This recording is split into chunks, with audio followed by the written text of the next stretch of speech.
बिस्मिल्लाहिर्रहमानिर्रहीम। अस्सलाम वालेकुम मोहतरम नाजरीन, daily life with Asad YouTube channel के साथ हाज़िर खिदमत हूँ।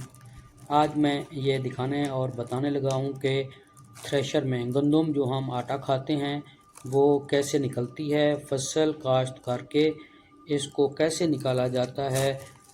पहले बैलों के ज़रिए निकाली जाती थी, बैल के को इन पर चलाया जाता था दोपहर को सारा दिन, और वो हवा का रुख करके हवा के रुख के हिसाब से ये भूसा और गंदम अलग की जाती थी।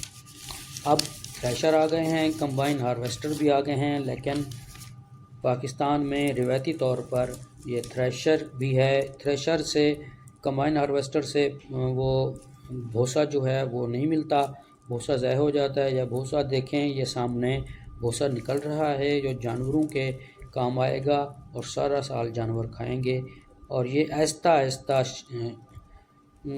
ट्रैक्टर चल रहा है और थ्रेशर चल रहा है, और इसमें एक बंदा थोड़ी थोड़ी मिकदार में डालता चला आ रहा है। जैसे हम खाना खाते हैं तो एक ही बार सब खाना नहीं खा सकते, आहिस्ता आहिस्ता लुकमा लेते हैं। ये लुकमे की तरह डाला जा रहा है और ये चल रहा है। इसमें कांटे और लोहे के राड हैं जो वो उसको रगड़ देते हैं। रगड़ के हवा के ज़रिए ये सामने भूसा बाहर निकल रहा है, और नीचे से हवा नहीं उड़ा सकती क्योंकि इसमें पंखा लगा होता है। हवा नहीं उड़ा सकती तो हवा जिस गंदम के दाने को हवा नहीं उड़ा सकती, वो नीचे गिर के गंदम के दाने बाहर आ रहे हैं। ये देखें, गंदम आ रही है। और बस यही मैंने आज आपको दिखाना और बताना था कि हम जो आटा खाते हैं वो गंदम के साथ बनता है, और आटे की बहुत सी चीज़ें गंदम से बनती हैं, और गंदम किस तरह से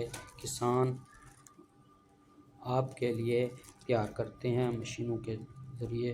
तो इसके साथ मैं इजाज़त चाहूँगा।